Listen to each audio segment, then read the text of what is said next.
તમારું સ્વાગત છે। આમાં જો આપણે ગળામાં પલટી કેમ થાય છે ને લૂપી કેમ લગાડાય છે તે તમે ખાસ કરીને જુઓ।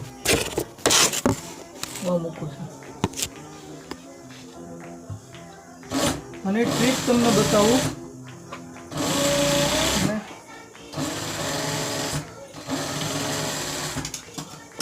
અને અહીંયા આવી રીતે સિલાઈ મારી દીધી।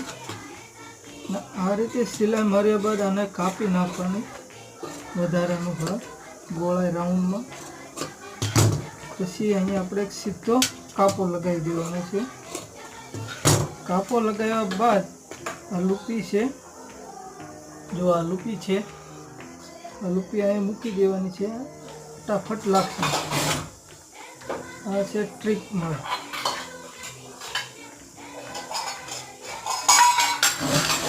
જો हमारी चैनल गमे हो तो लाइक ने सब्सक्राइब करो।